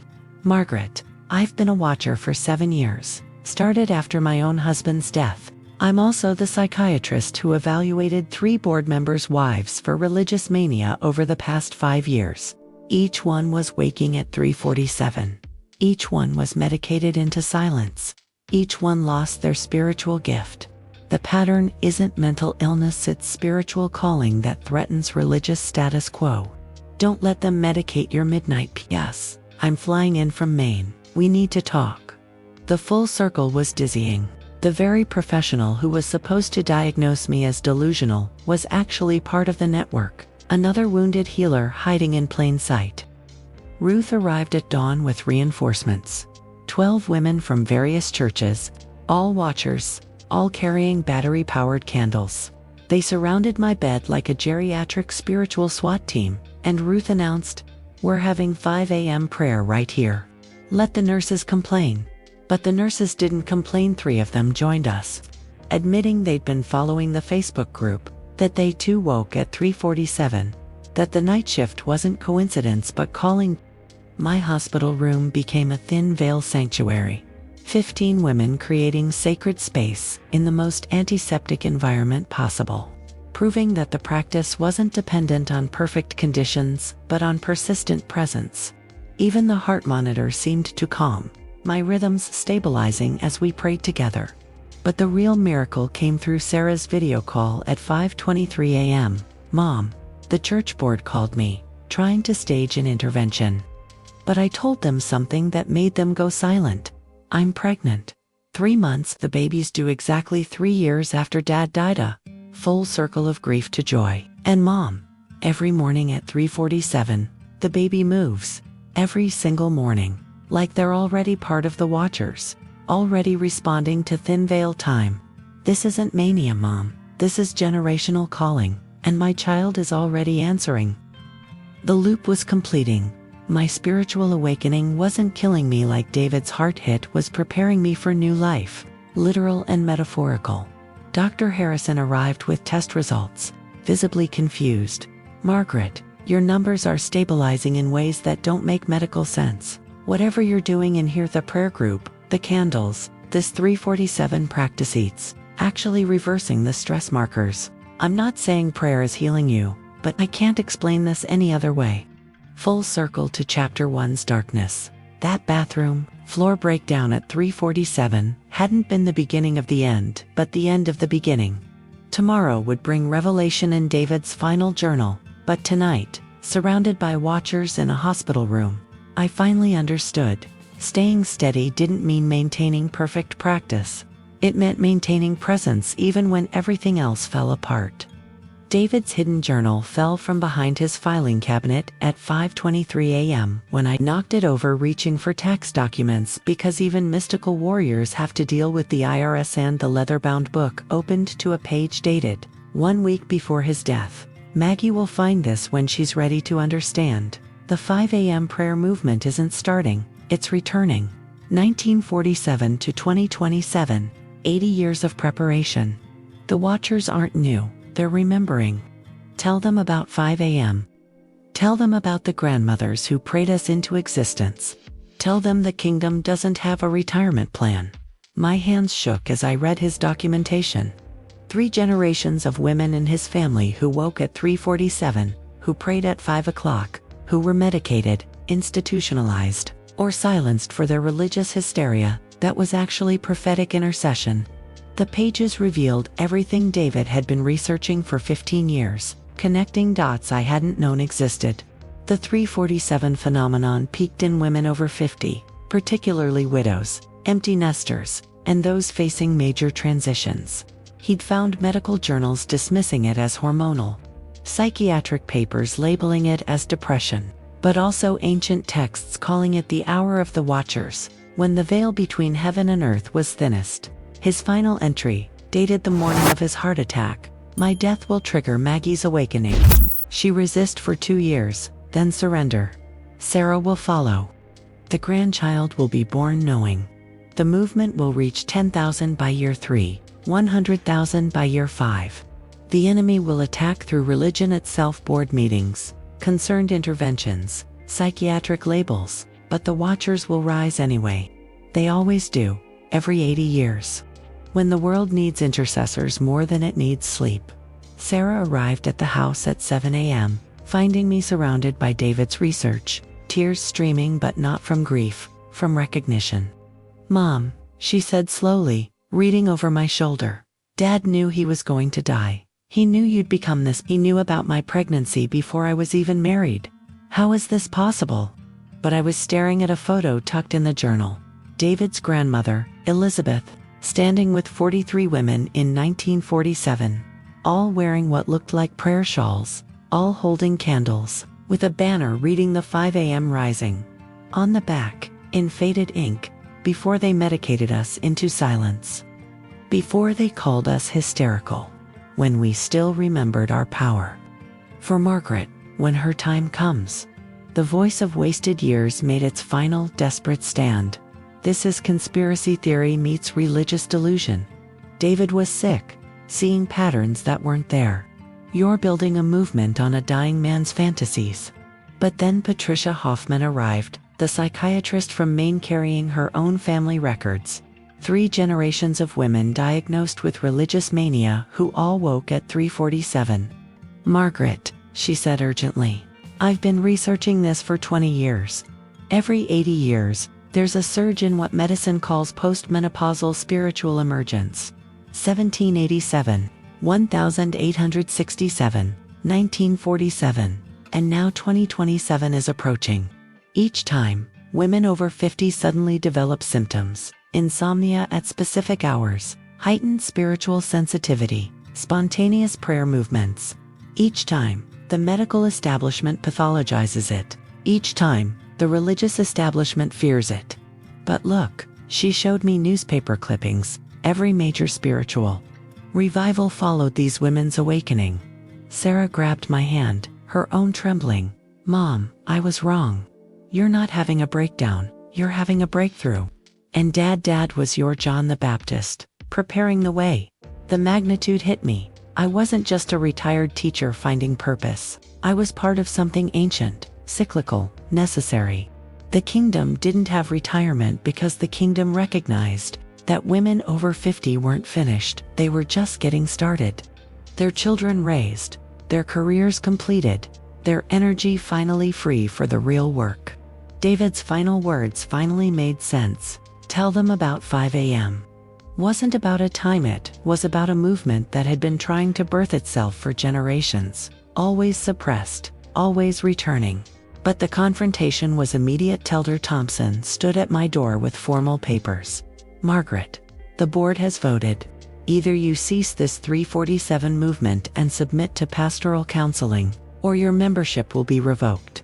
I looked at the papers, then at David's journal, then at Sarah's hand on her pregnant belly, where my grandchild grew, already responding to thin veil time. "Elder Thompson," I said with new authority, "I'm not retired from God's kingdom. None of us are. And with all due respect, you can't revoke what God has commissioned." Tomorrow would bring the climactic showdown, but tonight, holding David's research, surrounded by evidence of generations of silenced watchers, I finally understood this wasn't my story. It was our story, and it was time to tell it. 5 women stood in my kitchen at 5 a.m. like apostles gathering in an upper room. Except our Pentecost came with coffee and hot flashes instead of rushing wind. Patricia had driven from Maine, Jennifer from Wyoming, Ruth from across town, and surprisingly, Elder Thompson's wife Carol, who'd snuck out at 3:47, leaving him a note, "Gone to find what you're trying to suppress. Don't wait up. Actually, don't wait at all." The 5th was Sarah. My daughter turned disciple, her hand resting on her belly, where my grandchild kicked in rhythm with our prayers. 3 generations of watchers in one room. We lit 13 candles, one for each woman Jesus traveled with. The ones edited out of most sermons, and I opened David's journal to his final prophecy. When 5 become 50. When 50 become 500, the dawn will break differently. At 5:23 a.m., Sarah's phone exploded with notifications. The Facebook group had hit 10,000 members overnight, sparked by a viral post from Carol Thompson that simply said, "My husband leads a church, but God leads me. I choose God. #3:47 revival." The comments were a tsunami of testimonies. Pastors' wives leaving their cages, elders' mothers admitting their dawn prayers, deacons' daughters confessing their 347 wake-ups. All the women who'd been hiding their spiritual authority behind their men's religious positions. But the one that broke us all came from my own Amy, my youngest, posting from Seattle. "My mother didn't recruit me. The 347 wake-ups did. 3 months now, I thought I was broken. Turns out I'm breaking open. Flying home tomorrow, the family business is calling not Dad's insurance, Mom's insurrection." Dr. Harrison arrived unannounced at 6 a.m., not with medical warnings but with his wife Helen, who'd been secretly following our movement. "Margaret," he said, visibly uncomfortable. Helen wakes at 3:47. Has for years. I've been medicating her for insomnia while she's been having experiences. She showed me your posts, the research, the patterns. I've been treating spiritual emergence as sleep disorder in dozens of women. I came to apologize, and Helen interrupted. We came to join. Both of us. Because last night at 3:47, he woke up to tell them, Richard, Dr. Harrison, the man who'd given me 90 days to live differently or die like David, admitted, I heard ... singing, like a massive choir, but distant. Helen says it's the watchers worldwide, all praying simultaneously. Is that possible? Sarah's labor started at exactly 3:47 p.m. because apparently this family does everything at 47 past, and she refused to go to the hospital until after our evening prayer gathering. 23 women crowded into my living room, ages 51 to 83, all wearing various versions of prayer shawls, all carrying their documented 3:47 experiences. Ruth stood to speak. The last time this happened, 1947, they medicated us into silence within 5 years. Lobotomies, institutions, nerve pills. But we're not the same women now. We have platforms, voices, documentation, each other. We're not hiding in churches, we're reforming them. We're not asking permission, we're taking our positions. But the miraculous moment came when Michael burst through the door at 8:47 p.m. Of course, my prodigal son who'd been silent for months. Mom, I drove 18 hours straight. Had to be here. Dad visited me, I know how that sounds. But he said the baby would be born at 3:47 and I needed to witness the changing of the guard. Sarah's water broke 30 seconds later, and suddenly my living room became a birthing suite for more than just a baby. As Sarah labored, we prayed not the pretty prayers of church service, but the guttural prayers of women who'd survived everything, lost everything, and found God in the ruins. At exactly 3:47 a.m., my granddaughter arrived screaming, and the moment she opened her eyes, every woman in the room gasped. They were David's eyes, but ancient, knowing, like she'd been here before. Dr. Harrison, checking the baby, whispered, her brainwaves. They're showing patterns I've only seen in deep meditation. She's 3 minutes old, showing the neural activity of someone who's been praying for decades. Sarah, exhausted but glowing, looked at me. Mom, you didn't just find your purpose. You opened a door that's been trying to open for generations. She won't have to fight to be heard. She's born into a world where the watchers are awake. The text came through at 5 a.m. from Elder Thompson. The board has reversed its decision. Whatever's happening, we can't stop it. Might as well bless it. Sunday's sermon, when God bypasses the building. You're welcome to share your testimony. All of you. The sunrise painted 17 shadows across my lawn at 5 a.m., the original 5 from my kitchen. Now grown to a constellation of women who'd driven through the night to stand in my backyard for what we were calling the commissioning. My granddaughter, 7 days old and named Dawn because Sarah has her father's sense of divine humor, lay in my arms, her breathing synchronized with our prayers like she'd been doing this for lifetimes. Ruth stood before us, tears streaming down her weathered face. 80 years ago, they silenced our grandmothers. 40 years ago, they medicated our mothers. Today, we rise, unmedicated, unashamed, unsilenced. This isn't a new movement. It's an ancient river breaking through modern dams. The Facebook group had exploded to 50,000 members in 7 days, crashing twice from traffic. Each crash somehow happening at 3:47. Every callback, every thread, every loop closed in this moment. The bathroom floor breakdown of Chapter 1 had become the birthplace of revolution. David's mysterious notes weren't prophecy but preparation. Sarah's crisis call hadn't been interruption but initiation. Ruth's daughter Rebecca hadn't died in vain, her silence had taught us to speak. The blank journal days weren't abandonment but academy, teaching us to find God in absence. The hospital room hadn't been near death, but near birth, labor pains for a movement. Even Elder Thompson's opposition had served its purpose, forcing us from hidden practice into visible power. Remember when Margaret couldn't even pray? Jennifer said to the group, and everyone laughed, because that Margaret felt like a previous incarnation, a caterpillar who couldn't imagine wings. The 7-day challenge materialized not from planning but from collective knowing. Each woman contributing 1 day's practice. Day 1.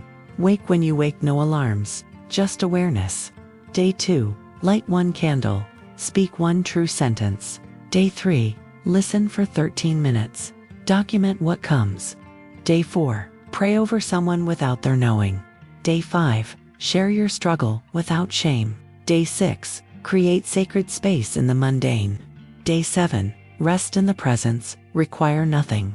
It's not about becoming morning people, I explained to the virtual audience of thousands watching live. It's about becoming available to the thin veil, whenever it calls you. Some at 3:47, some at 5 o'clock, some at midnight. The time isn't the teaching, the showing up is. Amy stepped forward with her laptop, having created a simple website overnight. TheDawnStory.com, no courses to buy, no levels to achieve, no certificates to earn, just stories. Thousands of women sharing their wake-up calls, their spiritual emergencies, their divine disruptions. Mom's not your guru, Amy announced to the camera. She's your evidence that God doesn't retire women, He just reassigns them. Every woman over 50 who thinks her story is over is actually standing at her real beginning. The question isn't whether you're called, you wouldn't be watching if you weren't. The question is, will you answer? But the moment that broke the internet came when Elder Thompson himself appeared at my door at 6 a.m. His wife Carol beside him, holding a candle. Margaret, I came to repent. Not apologize, repent. For decades, I've been managing God instead of following Him, controlling the narrative instead of living it. My own wife has been meeting with God while I've been meeting about God. The board didn't reverse its decision because we couldn't stop, we reversed it because God told us to. At 3:47 this morning, when every board member woke simultaneously with the same message, let my daughters rise, he actually knelt in my doorway. This 70-year-old elder, who'd never knelt outside of performative prayer, and whispered, teach us. The men need to learn what the women know. Dawn, my granddaughter. My evidence of generational healing, opened her eyes and looked directly at the camera, and I swear she smiled. Not the reflexive smile of newborns, but the knowing smile of an old soul in a new body. This is your next dawn with God, I said to the thousands watching. Not perfect, not pretty, maybe not even willing, but available. The 3:47 Club isn't exclusive, it's expansive. The 5 a.m. prayers aren't mandatory, they're invitational. Your age isn't your limitation, it's your qualification. Welcome to the sisterhood you didn't know you were already part of. Welcome to the dawn story that's been trying to tell itself through you. Welcome home. 22 transformations, each one a small death and smaller resurrection. From bathroom floor collapse to kitchen table commissioning. From David's death to Dawn's birth. From retired teacher to spiritual midwife. From 3:47 anxiety to 5 a.m. authority. The gold retirement watch that mocked my emptiness became the timekeeper for thin veil appointments. The blank journal pages that terrified me became documentation of the divine downloads. Sarah's crisis calls became our connection catalyst. Ruth's tragedy became our teaching. The hospital room became our upper room. The church board's opposition became our opportunity. Every single breaking was actually a breaking open. Every loss a clearing for something larger. Every 3:47 wake up a recruitment call we'd been misdiagnosing as disorder. The voice of wasted years, that internal saboteur that haunted every chapter, turned out to be the dying gasps of who I used to be. Fighting the emergence of who I was becoming. Margaret's 3:47 wake-up has now awakened 50,000 women across 6 continents, each discovering that their insomnia was actually invitation. In Nairobi, a 70-year-old grandmother leads dawn prayers for AIDS orphans, saying the 3:47 calling saved her from suicide after her daughter's death. In Tokyo, a CEO widow created 5 a.m. meditation spaces in 30 corporations, transforming workplace mental health. In Brazil, a pastor's wife left her husband's shadow to plant a church that only meets at dawn, now serving 3,000 women who'd been silenced by traditional religion. In London, a psychiatrist started prescribing prayer instead of pills for her 347 patients, with recovery rates that have the medical establishment scrambling for explanations. The Facebook group crashes every Sunday at 3:47 p.m., when members simultaneously share their weekly victories. 3 documentary teams are filming, 2 publishers are calling. But this was never about FEMITS, about the 73-year-old woman in Kansas who messaged yesterday, "I thought I was dying. Turns out I was just ready to live." My mother didn't just transform, she translated, becoming a bridge between heaven's language and earth's loneliness. Watching her evolve from grief-stricken widow to spiritual warrior taught me that inheritance isn't about money, but about movements. That legacy isn't what you leave, but what you launch. She didn't recruit me into the 347 Club, my own pain did that. But she showed me that the wake-ups weren't punishment, but promotion. That God doesn't wait for perfect conditions to call imperfect people. My daughter Dawn will grow up in a world where women's spiritual authority isn't questioned but celebrated. Where 347 isn't a disorder but a divine appointment. Where grandmothers are prophets and mothers are priests and daughters are born knowing they belong to something ancient and eternal. Mom didn't just find her purpose, she opened a portal that had been sealed for 80 years, and now we're all walking through it. Here's your assignment. Should you choose to accept it, for the next 90 days the same timeline Dr. Harrison gave me, to change or die, document your dawn story. Wake when you wake, no judgment. Light 1 candle, even if you don't believe in anything anymore. Write 3 true words, even if their eye showed up. Don't perform for God, just be present to whatever presence might be present. Create sacred space in your kitchen, your car, your bathroom, if necessary. Stop apologizing for your spiritual struggles and start acknowledging them as strengths. Find one other woman who wakes at ungodly hours and tell her she's not broken. She's being broken open. Share your mess before it becomes your message, because the mess is the message. Join our Facebook group, not for answers but for company, because this journey is harder alone and impossible in isolation. And on day 90, ask yourself, am I the same woman who started this, or have I become someone I'm just beginning to recognize? When you answer the 347 calling, you don't become perfect, you become present. You don't get fixed, you get free. Your anxiety doesn't disappear, it transforms into anticipation. Your insomnia doesn't resolve, it reveals its purpose. You stop asking, why am I awake? And start asking, what am I awakening to? The voice of wasted years gets quieter, while your true voice gets stronger. You realize that 50, 60, 70 isn't your expiration date, but your commissioning ceremony. That God saves the best wine for last. That your second act isn't about settling but about rising. That every woman over 50 carries medicine the world desperately needs but doesn't know how to ask for. It's 3:47 a.m., 1 year after that bathroom floor breakdown, and my kitchen looks like Dawn Command Central. 17 women physically present, hundreds joining virtually, candles creating constellation patterns across every surface. Dawn, my granddaughter, sleeps in her portable crib, occasionally stirring at exactly 47 past any hour, already synced to thin veil time. The 5 a.m. Sisters movement has reached 100,000 members without a single advertisement, spreading through whispers and wake-ups, through testimonies and transformations. David's chair isn't empty anymore, it's occupied by rotating watchers who come to learn what can't be taught, only caught. Sarah leads the Daughters of Dawn division for women under 50 who've inherited the calling. Michael runs technical support, saying his father would be proud that death didn't stop David's impact, just transformed it. Ruth passed last month at exactly 3:47 a.m., surrounded by 47 women singing her into glory. Her final words, "Tell Rebecca I understood. Tell the watchers to keep watching. Tell them the dawn is just beginning." We buried her at sunset but celebrate her at sunrise. Every 5 a.m. prayer, starting with Ruth knew.